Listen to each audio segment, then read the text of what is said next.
I am Steven Isserlis, or I was last time I looked in a mirror, and this is Living the Classical Life.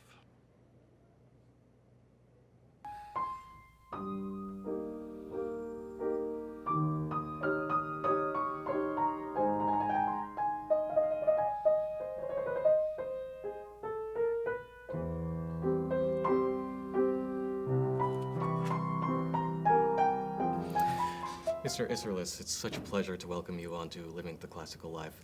You're one of our most distinguished guests, and it's a thrill to welcome you. You need no introduction. You come from a musical family. Was it then natural that you would choose to become a musician? Absolutely. Music was like a language in our household. I mean, my grandfather was quite a famous pianist in his day and composer, Julius Isserlis, and then my mother was a piano teacher.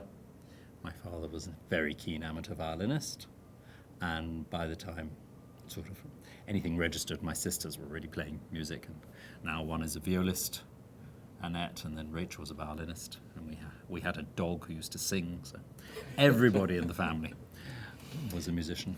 And did you envision yourself as having a life in music at the time that you were a child when you started? I liked the pause. Did you envision yourself as having a life? Yes, I think so. From the age of 10 onwards, I think I was pretty set on my path to be a cellist. Partly, I mean, it sort of helps when you realise you're not any good at anything else. That helps decide you, I think. But I think I wanted to be either a cellist or a writer. And, well, I sort of do both. But of course, I'm mostly a cellist. So you were drawn to music from an early age. Were you also drawn to the stage? I mean, the concert platform. Yes. Yes, I still like to get a lot of attention, and that's a very quick shortcut to getting attention. It's going on stage. Of course, when I was a child, I wasn't nervous before concerts at all. I used to look forward to them and love it. Did you ever feel anxious about taking the steps to build a career? Yes, I think I did. My career didn't really start to take off till I was 30, really.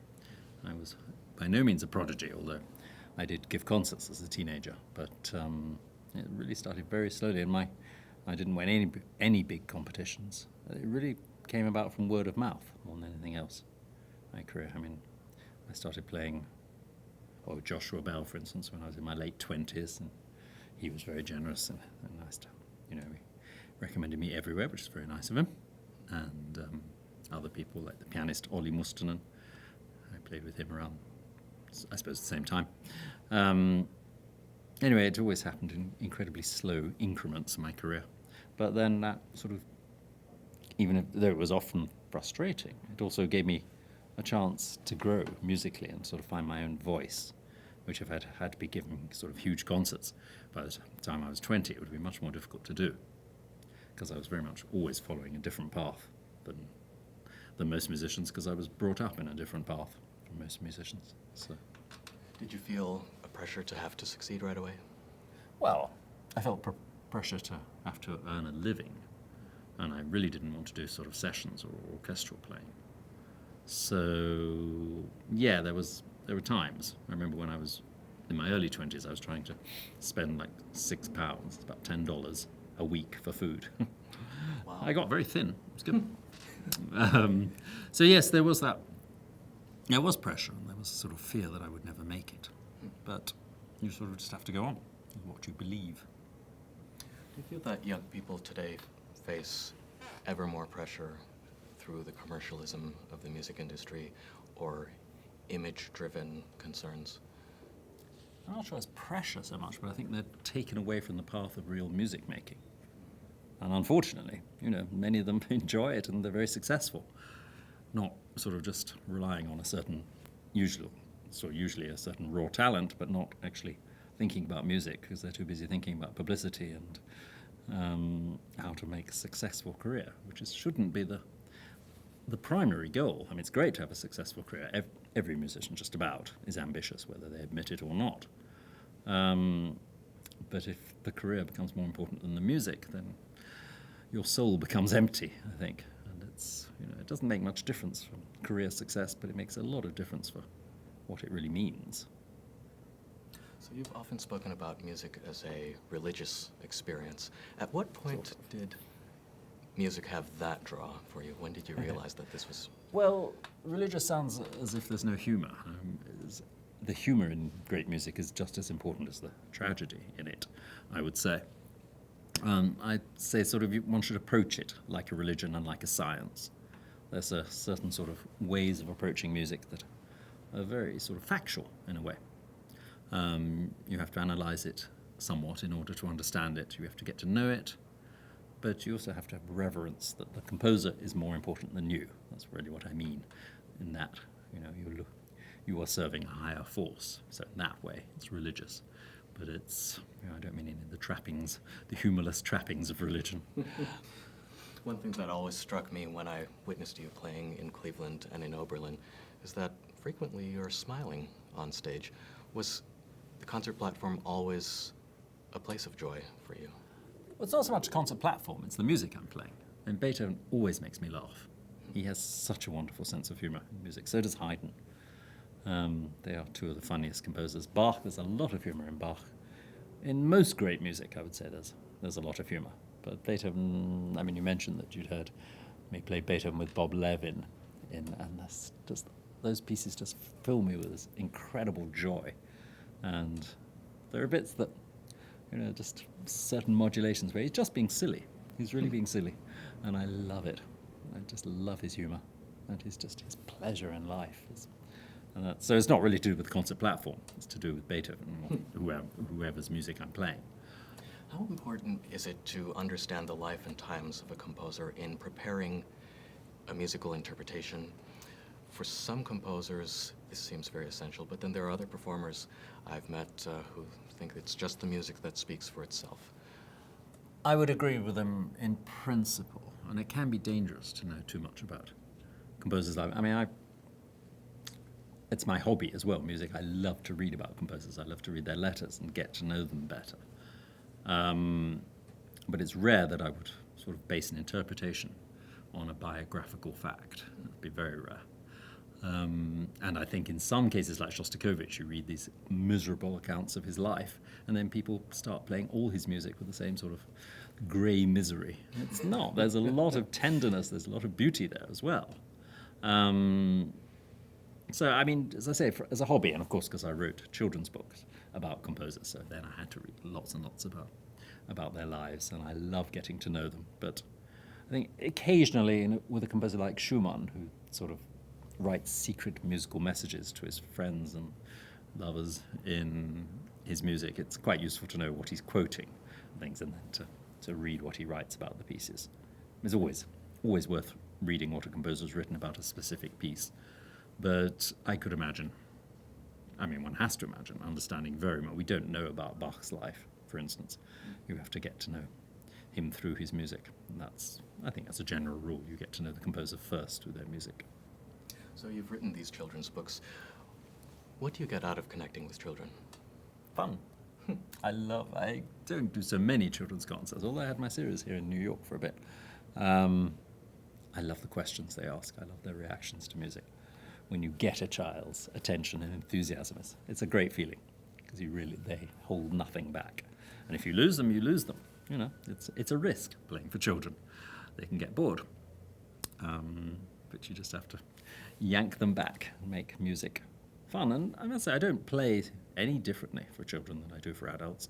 I play shorter pieces, and I tend to choose pieces with sort of rhythmic vitality, a lot of rhythmic vitality. And of course I talk much more in children's concerts, but ultimately I'm playing Beethoven, Bach, Schumann for them, and if I'm lucky they'll love it, because children do love music. If peer pressure doesn't make them think it's uncool, if they actually react normally to it. I think any child would love music, love great music. Should a performer teach? Not if they don't feel like it. I have a certain compulsion to teach, but I don't have any regular students. But I give a lot of classes, and I feel it's my duty, because I had such wonderful wonderful motorcycle teachers. Yes, motorcycle teachers. We're dealing with New York. The other day, this car, I couldn't find the car. Picked me up at the airport. He said, "He's the one honking." I said, "He's one of the 100 honking." Anyway, yeah, I mean, I don't have any regular students, but I do feel a duty to teach because I've had such great teaching in my life. I mean, I've just known a few truly great teachers who imparted their wisdom, and it'd be mean of me not to try and pass that on. You've done a lot of master classes. What do you try to stress in that setting where the time is limited and people expect instant results? Yeah. I just try and give them a framework, a set of values that they can think about. I find them myself, and this is a weakness as a teacher, that's why I don't have any regular students, that I find them giving my reasons for seeing the piece as I see it. But along with that, if I really give reasons, I just sort of, what I'm trying to do is give them a sort of, as I say, a framework, a set of values that if they start thinking, really looking at the score, wondering why the composer writes what he writes. I mean, harmonically, indications, tempo, articulation, accent, indications, things like that. It's actually, many people look at a piece of music, not many actually see what's written there.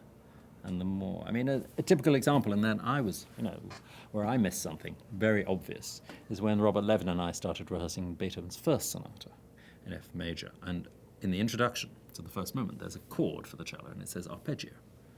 And I sort of looked at it over the years, and it's arpeggio. But actually, you can't play 3 notes at once at that point. And Bob said, no, he means arpeggiate, keep playing with the piano rhythm. And of course, that's the sort of thing. It's so easy to look, see, and not understand. So it's being a musician involves being a detective somehow. Is there something that you would wish that young people would do more of in their development these days? Absolutely. Everybody. It's, as I say, I miss countless things. And, nowadays, of course, the great danger is, well, it's not nowadays, but musicians learn pieces from recordings. They don't even look at the score. I've actually had people who said they'd never seen the score. They just learned it from recordings, which is just ridiculous because, it's not another, as I always say to them, you have the chance to talk to God and you're talking to some vicar somewhere, Yes. You have to go straight to the composer. I say, don't listen to recordings. Which puts me in a bind, because of course I want people to buy my recordings, but then I say, buy mine, just don't listen to them. So then we're both happy. You get the proper musical experience, I get the royalties. You mentioned that Chandra Vega was not particularly kind to you. Is it important that a teacher or a mentor be kind to his student? Well, yeah, Chandra Vega, I think pouring a glass of beer over a student's head probably isn't a good idea, and that's what he did to me. Although it was quite funny in retrospect. I don't think he gained anything by being nasty to his students, which he did. But then still, we learned. I also don't think it's worthwhile sort of indulging students, needlessly saying you'd play it how you want to. I think this, one shouldn't be soppy, one should be demanding. People told me I used to be nasty in classes, which slightly horrifies me. In retrospect, I didn't mean to be. I was probably insecure. I don't think I am anymore. I haven't been accused of that for many years. But if I did, I'm sure it didn't help at all. No. I would have got better results by being understanding and nice. And putting your students down in order to make yourself look better that's a bit pitiful. But on the other hand, yeah, as I say, it's right to be demanding. And the more talented a student I have, I'm talking to, the more demanding I tend to be, because I know they can do better. The point is to try to help, to bring the best out of the student, by whichever means and manner. Is it difficult to find consistency in practice from day to day? Not really. I practice what I have to practice. I don't practice sort of a set amount of hours each day. I practice the pieces I have to practice, and I usually have a set amount of pieces I want to do, and hopefully I get them done. Not always, but hopefully I get them done. And that's it. That's the end of my practice. But I spend many hours at the piano, often. At the piano? Yeah, because I don't want just to know the cello part of a piece. I want to know the whole score. So I will sit at the piano, especially with a new piece, for many hours, just looking at it, analysing it in a very basic way. I'm not a musicologist by any means, but just so I know, I can sort of see the pathways, I can see the directions of the piece, the shape of the piece, and that's how you understand what it means. It's like when I teach people and I say, what's the first subject, what's the second subject, what's the third subject? And if they don't know, I say, well, would you read a novel and not want to know who the main characters are? Or what happens to them? And the answer is always no. So yeah, I do spend sometimes several hours a day at the piano, and then when I'm finished analysing, then I go to the cello and work on it, but always do the minimum work possible. Is solitude a precondition for the best creative work? Well, you can't sort of practice with other people, so you have to do that, but the least solitude, the less solitude, the better. Apart from that time, I like to be with people. How important are pre-concert routines for calming the nerves before I think performance? they are important. I think most musicians are superstitious. Mm-hmm. I have this superstition that I have to have meat on the day of a concert, like steak or lamb or something, and then I have to have a rest, and then I have to get up and listen to the Beatles, and then have a cup of coffee before I play. And of course, it probably wouldn't make any difference if I didn't do any of the above, but because I'm worried if I don't, it's much better if I do. Do nerves get easier with age? No, definitely not. I get terrified. Is that your experience that your colleagues also share the same opinion? Some. I think the ones who care tend to be more nervous. Who care about the music, I think. I don't know. I just played for the first time in 10 years. I took up the Bach suites again. I was bullied into taking the Bach suites up again. I mean, I didn't stop playing them because I don't love them. I stopped playing them because I love them too much. And I did it. And I knew that was just about the scariest occasion of my life, playing them all in 2 concerts at the Wigmore Hall in London. And I won't play them here in America, I won't play them in the Far East, wherever I might have jet lag. I'm not going to play them, so I suppose I'm quite neurotic in that way. But I did play them in London. I'm sort of quite pleased I got through that and lived. I can't say I enjoyed it, but the audience seemed to get something out of it, so that was nice. It seems that many of the great performers had to deal with unbelievable amounts of stress, and some, including Horowitz and Sviatoslav Richter, had even experimented with anti-anxiety drugs. About half of my peers and colleagues also work with them on a regular basis. Wow. Do you feel that something is taken away from a performance by taking something like it's almost likened to performance-enhancing drugs? People often make that comparison. I would never judge anybody. I've never taken one myself, partly because I knew a pianist who died after taking one of them. Really? Yeah. Awful. I don't know if it was related, but I think it probably was. But I would never judge anybody, whatever makes them play best. And it's not like gymnastics, it doesn't make you play faster, or anyway, that wouldn't be an advantage. It was, whatever helps people cope, I would sanction. And speaking about confidence on the platform, at what point does a student move beyond a sense of dutifully following what he is taught to expressing an artistic voice? Or is there a point? I don't know. I think it's very difficult. You don't decide to express an artistic voice. I think a lot of people do think about, I've got to play as I feel, but actually you have to play as the composer tells you to feel. And that's the great paradox, that people who follow very closely what the composer writes will sound very different from each other, whereas people who don't all tend to sound the same, which is a paradox, but it's because they learn their interpretations from recordings and they tend to imitate the same recordings. The only way really to find your own voice is through finding the composer's voice, hearing what the composer is saying to you. Who were your mentors, and who especially pushed you in the direction of chamber music? Well, I always had chamber music because my sisters played violin and piano and then viola. So I used to play with them and with my parents as well, although that was usually less of a success. It's a bit difficult for parents and children to play chamber music together. It usually ended in tears. But with my sisters, yeah, I just grew up playing chamber music. So that's, I mean, for me, everything is chamber music. Concertos are chamber music. Even Bach's suites are chamber music in that there's dialogue between different voices. But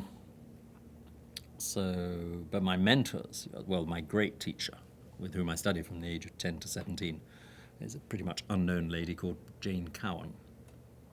And she had studied cello with Feuermann and sort of general music with Donald Tovey. That's pretty good pedigree. But she was sort of a difficult, eccentric character who didn't make many friends in the music world. But luckily for me, I went to her at the age of 10, and she really brought me up. And she was sort of my musical mother, I suppose you could say. And then I also had the chance to work a lot with Sándor Vég, great Hungarian violinist and conductor, who was not the nicest man in the world, I have to say, but I don't think he ever liked me personally, but I still learned a lot from him. And then more recently, I still sometimes work with Ferenc Rados, great Hungarian teacher who taught András Schiff, my great friend, and Kurtag, the composer. Well, I work on his music with Kurtag, but one can apply it to a lot of music, what he wants. There's a lot of Hungarians. A lot of Hungarians. It's true, and I play very often in Hungary, and somehow I have this. Well, it's partly because I'm now director of the International Musician Seminar at Prussia Cove in Cornwall, which was started by Sándor Vég. So it's always been full of Hungarians, and that's where I meet these people. Are you a fast learner? No. Well, I could be. I don't want to be, because I like to go more deeply into things, and I hate learning new pieces. I'm learning one at the moment, though. I'm actually about to play for the first time a sonata by Kabalevsky. I'll do anything to avoid learning new pieces, but then sometimes even I have to say, yes, you've got to learn something new. So I do. But as I say, it takes hours at the piano and then hours at the cello. I'd rather keep going back to all the pieces I know. And if a composer writes me something, of course, that's different. How do you know when a piece is ready for You don't. performance? When somebody pushes you onto the stage to play it. I mean, I usually don't play. If I play a piece for the first time, it's usually not my best. It takes time. So I go around little festivals and things where people won't be hopefully too critical. And so I'm playing the Kabalevsky at 3 sort of smaller festivals. No, 4 smaller festivals, in fact, this year. And then hopefully by next year it'll be firmly in my fingers.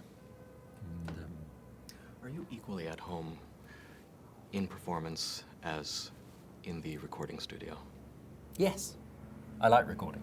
When it goes well, I really enjoy recording. It's a nice thing to do. You're not going to play better than you can play. You're not going to attain perfection. That's impossible. But you can get a photograph of how you played that piece that day. And you can the producer can wipe away the dust on the photo, and the imperfections, and touch it up. And then you have, if it goes well, you have a nice photo of the way you played. Then, of course, it'll change the next day. So you have an extremely busy musical life. Are there strategies for avoiding burnout? I think I'm too old for burnout, aren't I? I don't know if you get burnout in your late 50s. Maybe you do. Well, I take time off sometimes. I don't tend to do ridiculous schedules. Sometimes. Things just come in all at the same time, and that gets a bit crazy, which I do not enjoy, but one survives. And I don't know. For burnout, for younger people, I think it's, they've got to be surrounded by sensitive people who, if people are shoved on stage into the limelight very young, it can be dangerous. You have to have sort of sympathetic managers who understand what your life should be. And also, I think some people maybe just don't love music as they should, and therefore they do burn out because they're not that interested. You have to get this return from which you get, the sort of feeling of flying above the earth, which you can get when you truly love music, and you can communicate that. Can that sense of resilience be built through experience, or is that what you already have?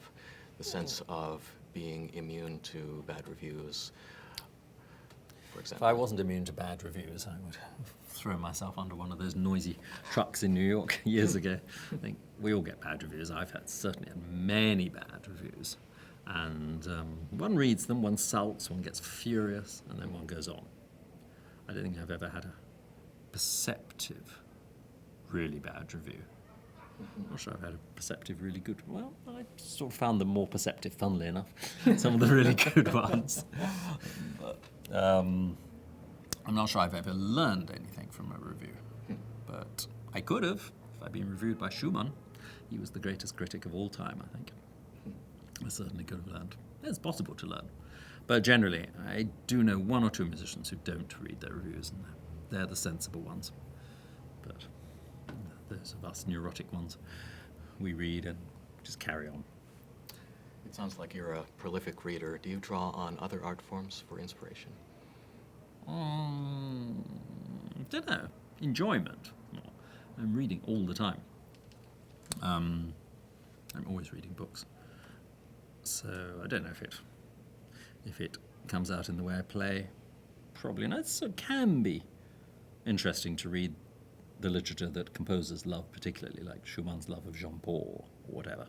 You know, the romantic literature he loved, or Walton and the Sitwells or whatever. That can be sort of useful, but it's very intangible. So if each musician has his or her own unique voice or sound on the instrument, Should have. When did you find yours? Tuesday, the 13th of February, 1972. It's not quite like that. You find your way. I mean, you're always your own voice, really. It's like an actor. You have to act different parts. You have to be completely different characters. It's always your body, your face, your voice. You may change, but it's still you. And that's the same for musicians. You have your own, what you are, but you place that, hopefully, at the service of the composer. Are you drawn to a certain type of repertoire in particular? No, any music I love. I mean, I play a lot of Schumann and a lot of Fauré. I suppose they're two composers for some reason I feel very, very close to. But then there's nothing I enjoy more than playing Beethoven. And, of course, playing Bach.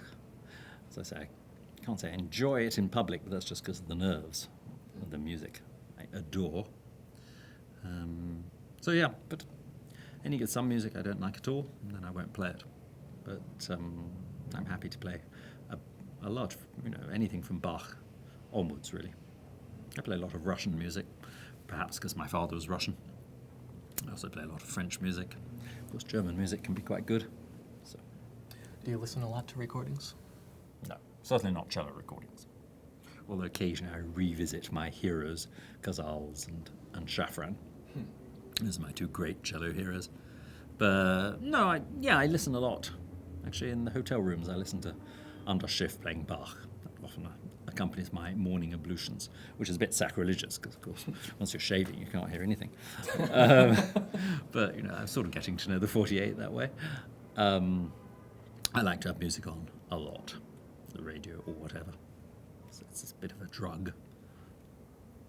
Are you able to make do with the touring life? Do you enjoy it, in fact? I enjoy a good hotel. I enjoy a comfortable seat on a flight. I enjoy good food anywhere. I enjoy frequent flyer miles. I do not enjoy jet lag, sleeplessness, noisy hotels, uncomfortable, noisy flights. So it's a matter of luck, really.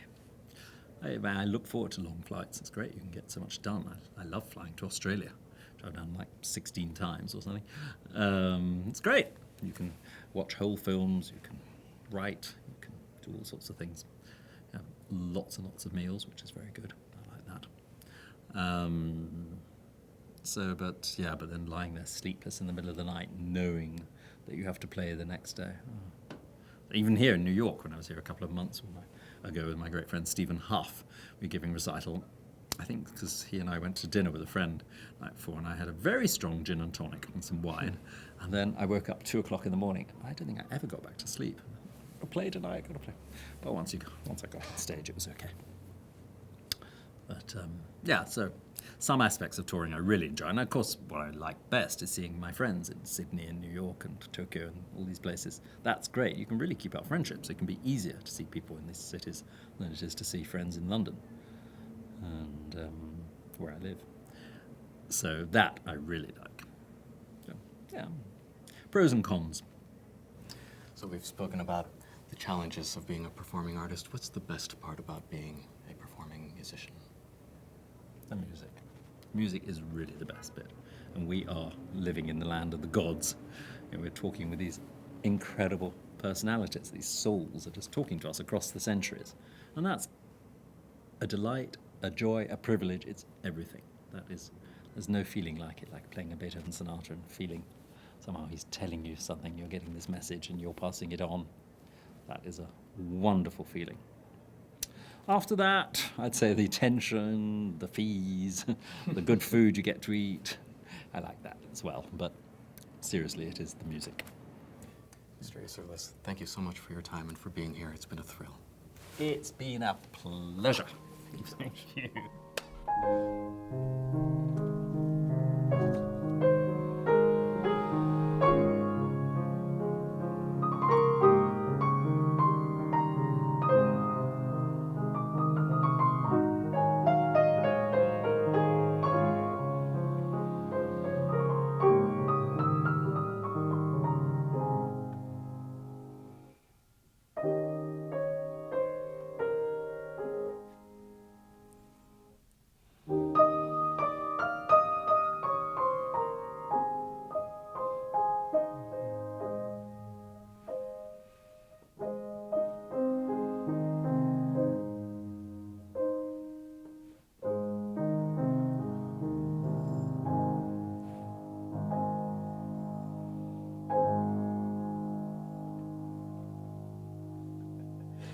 Awesome. It was fun. Yes.